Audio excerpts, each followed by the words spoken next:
My mom moved up to the loft after her brothers died. At the time, it was as far away as she could get.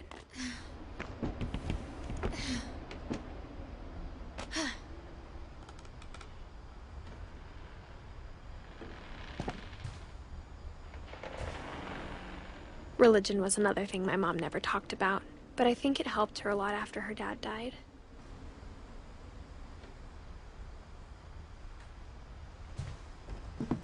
She spent a summer building houses in Calcutta, where she met my dad, Sanjay.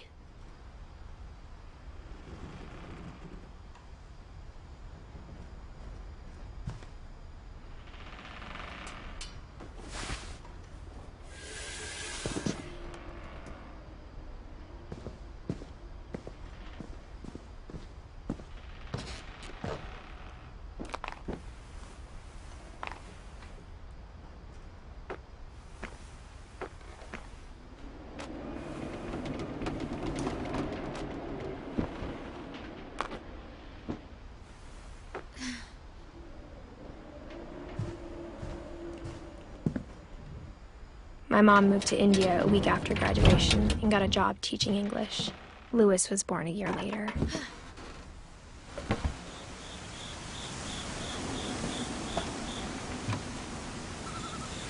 When my dad died, I don't think Mom knew where else to go.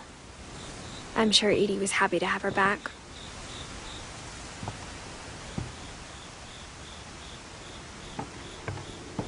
The house had to get a little bigger, but Edie was used to that.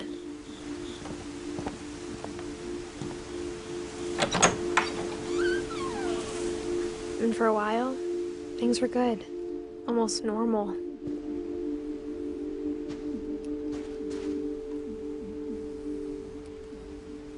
But it didn't last.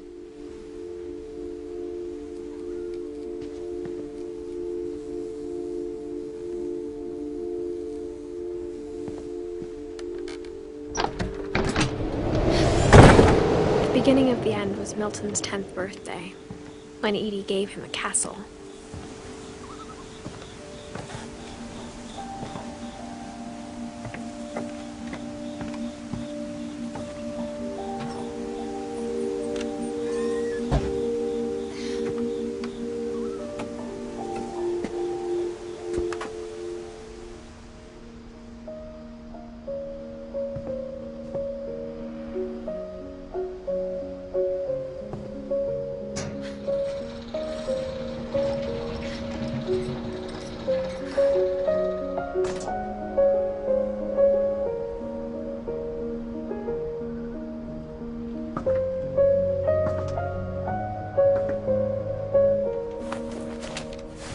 Milton Finch in The Magic Paintbrush.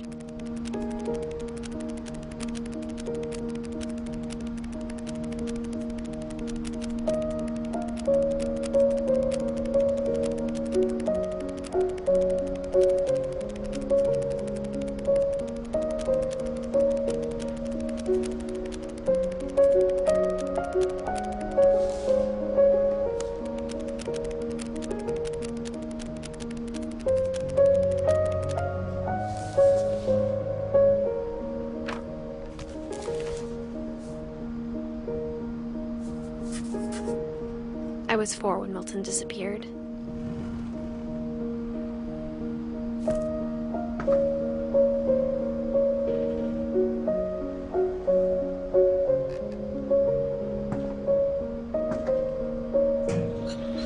Mom spent months searching for my brother. Then she sealed the doors.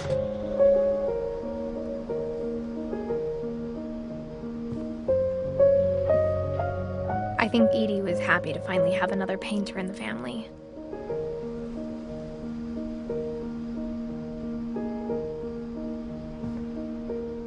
Whatever Milton had found in the house, Mom didn't want it getting out.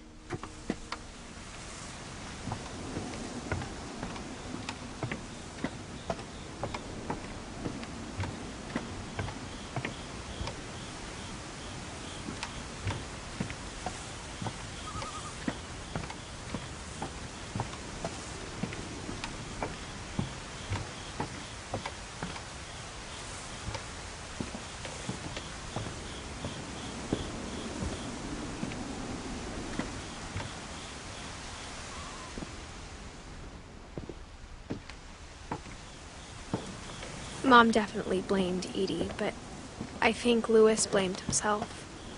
After he graduated, he just spent more and more time in his room. Until Mom got him a job at the cannery.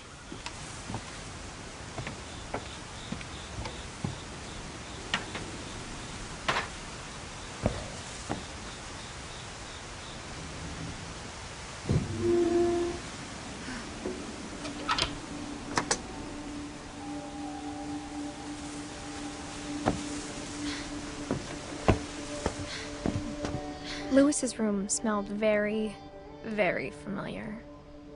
That part of him lived on.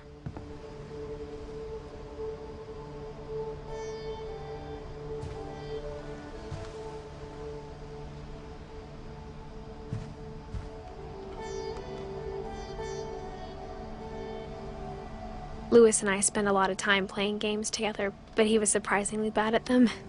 He died a lot.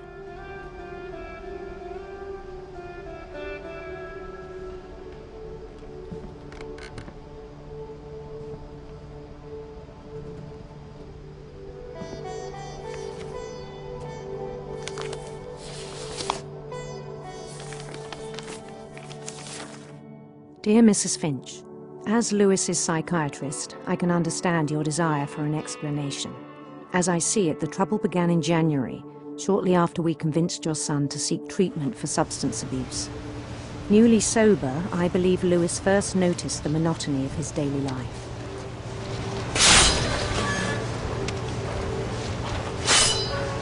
He kept working at the cannery, but he withdrew part of himself. In our sessions, I saw the same behavior. His mind began to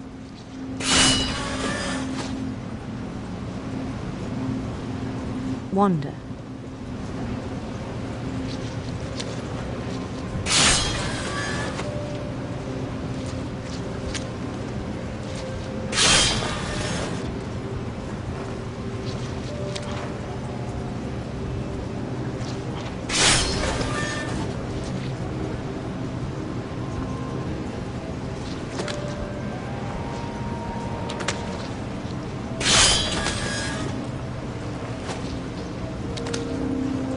I asked him to describe it.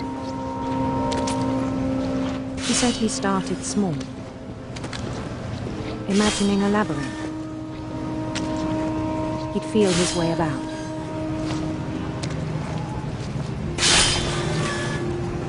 Then something moved. Bats and toads.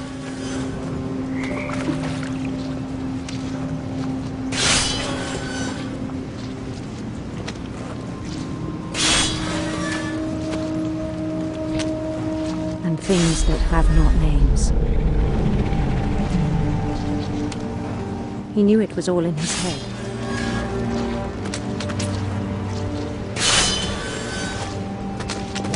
But he took it very seriously.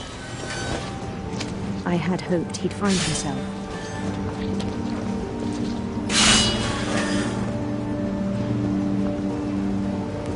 But he found something more. I worried about him then, daydreaming at the cannery. I spoke with his boss, but he said Louis had become a model employee. Methodical, tireless, focused. Like a whole new Louis. So I let him go on.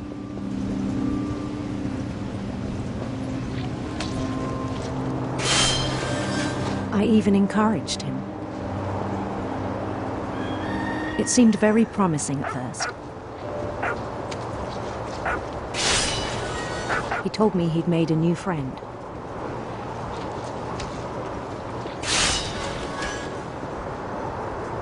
On the edge of a city he named Louis Topia.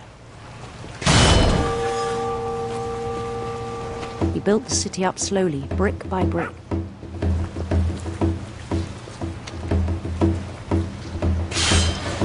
Then he made musicians.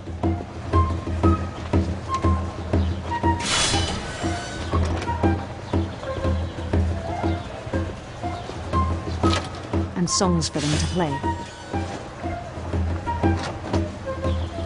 He talked about starting a band. And he was always humming something. Every day his imagination grew stronger.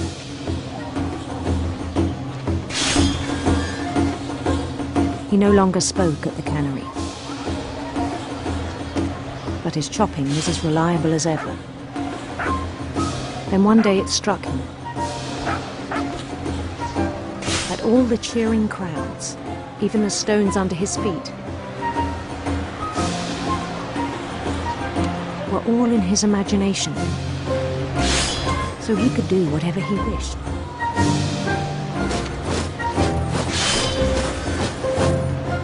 He held an election for mayor, and he won. They begged him to stay, but his mind was already wandering. It became a game for him.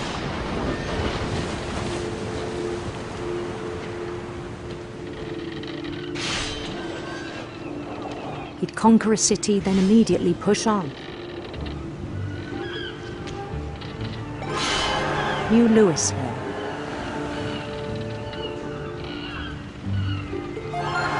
St. Louis. He started drifting away from our reality.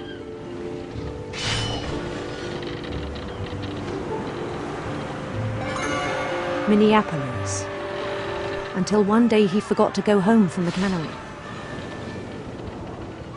Even as his mother pleaded with him, part of Louis kept sailing on.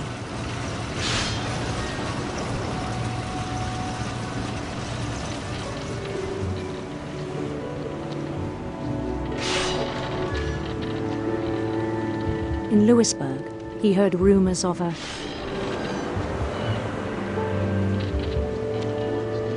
handsome queen.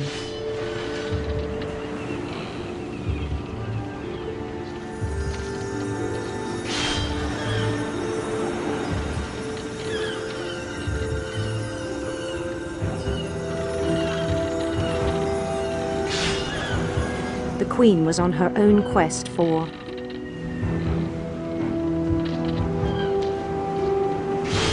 radiant rainbows.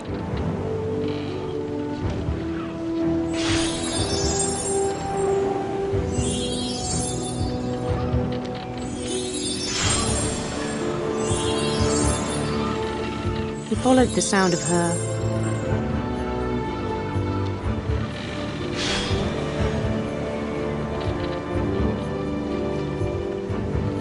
silver harp.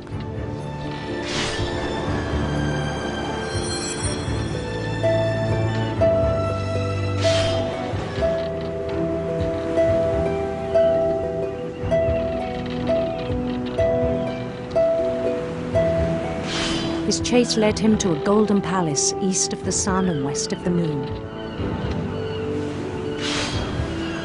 Even then, his logic remained sound. He knew the world was all in his imagination.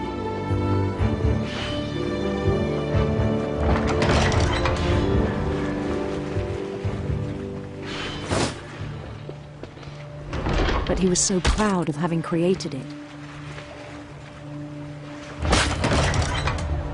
In his own eyes, he'd become something greater than a king.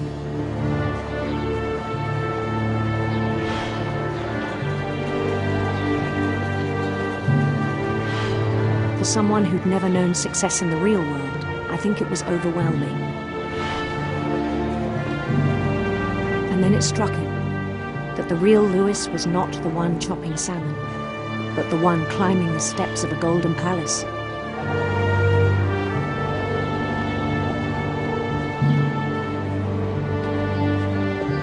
My imagination is as real as my body, he told me. It was hard to argue with him.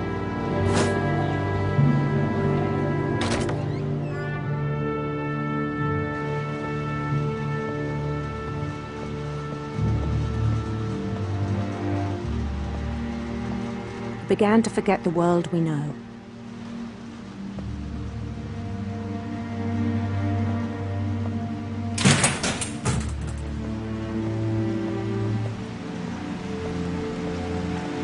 I think it pained him to remember Louis, the cannery worker.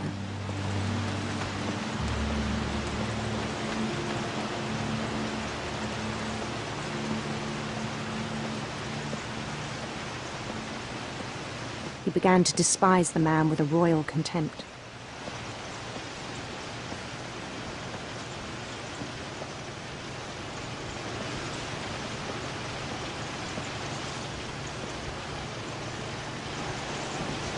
I still thought I could save him. Even after he said he was being crowned king over all the lands of wonder.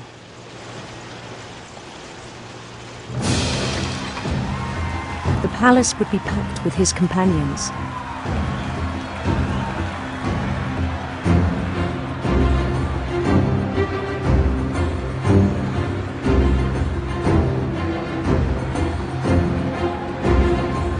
Including the wise Calico who'd insisted on inviting him.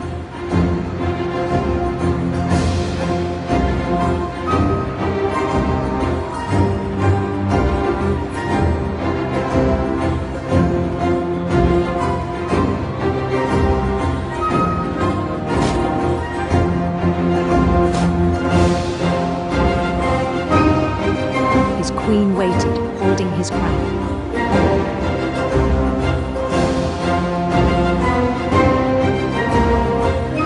There was only one thing left to do.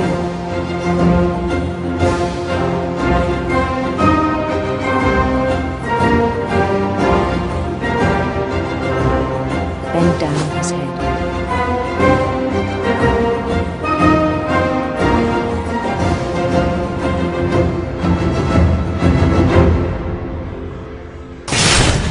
And the rest I think you know. Mrs. Finch, your son was a kind man who will be missed by all of us who knew him.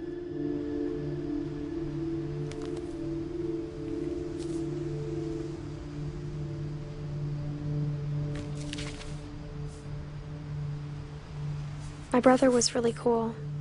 I wish you could have met him.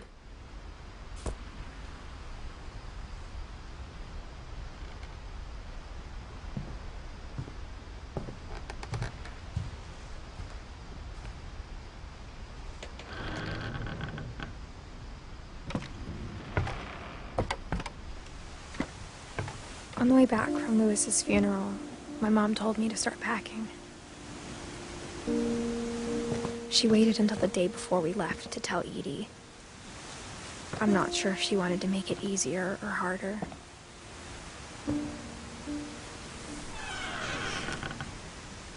I wish we'd stayed. But I understand why we left.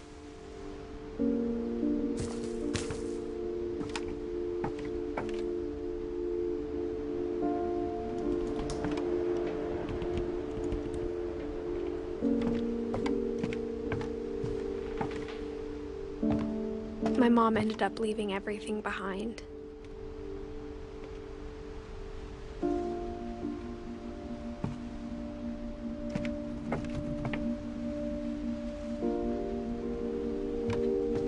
What happened that night had been coming for a long time. Maybe it should have come sooner.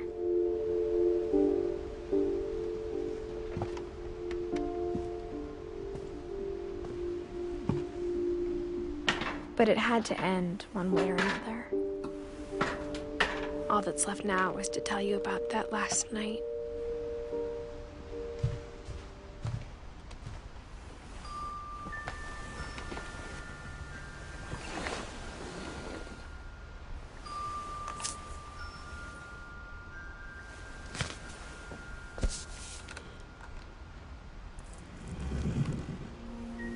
That whole last day, Edie just watched us pack and didn't say a word.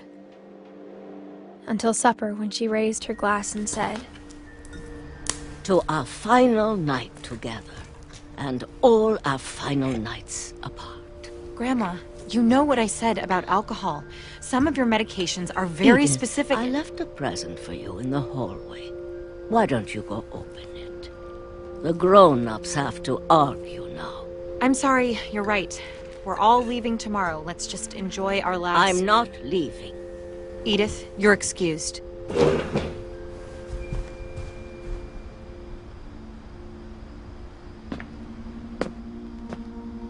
The power had been shut off that morning, but Edie always had plenty of candles. When my mom sealed the library, I don't think she knew about the other entrance. Or that Edie had a key to it.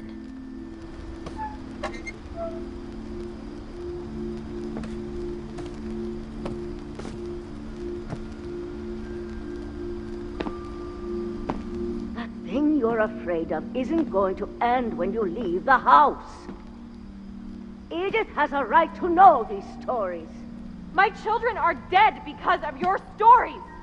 I think it's best if Edith and I leave tonight.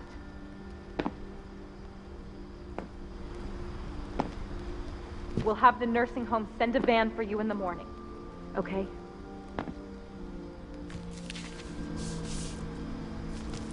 Dear Edith, there's so many stories I wish I could tell you, but there's only time for one. This is about what happened on the night you were born. That night, the tide went way, way out. It was the first and last time I ever saw the old house aground. There'd been an earthquake out in the middle of the ocean. They called it the lowest tide in 1,000 years.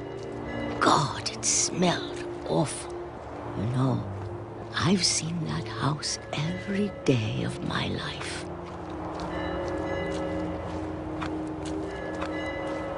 But I never thought I'd go back to it. When the fog rolled in, I lost my way.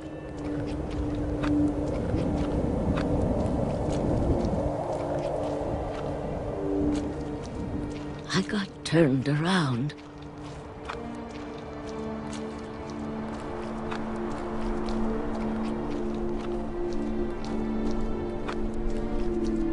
For a while, I wandered. I started seeing things.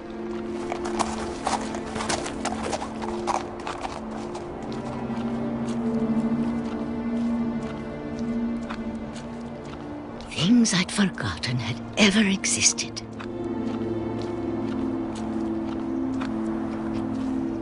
But when I saw them, they felt like old friends. That night, a lot of things came back to me.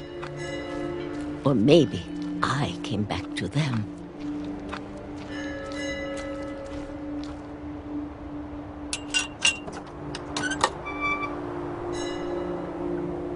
Things I can't explain, but that I need you to try and... Edith, what are you doing in here? It's mine! Edith! Mom, you're gonna rip it! Let go! I kicked and screamed, but Mom dragged me to the car. I never saw Great-Grandma Edie again. The next morning, the van came to pick her up, but she was already gone. After that, we moved around a lot.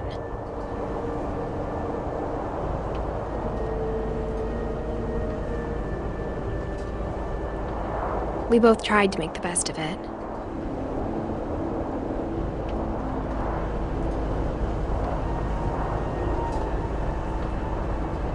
A few years went by.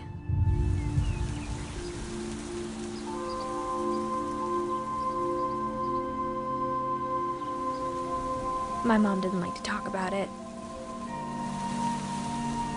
But she started getting sick a lot.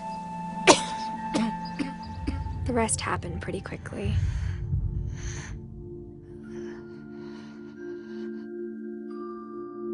She got better for a while, and then she didn't. And then I was alone. The last Finch left alive.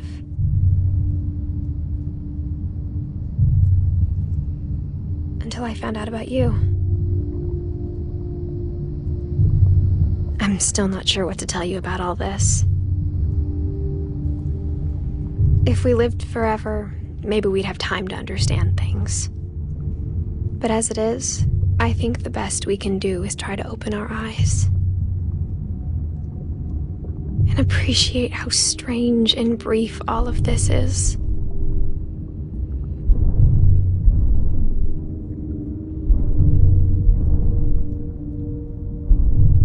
This journal was supposed to be for you.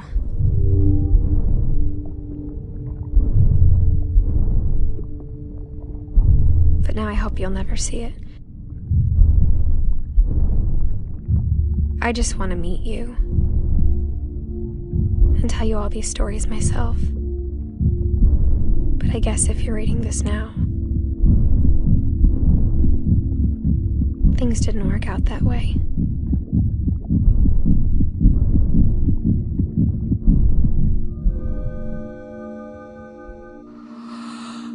This is where your story begins. I'm sorry I won't be there to see it. It's a lot to ask, but I don't want you to be sad that I'm gone. I want you to be amazed that any of us ever had a chance to be here at all. Good luck.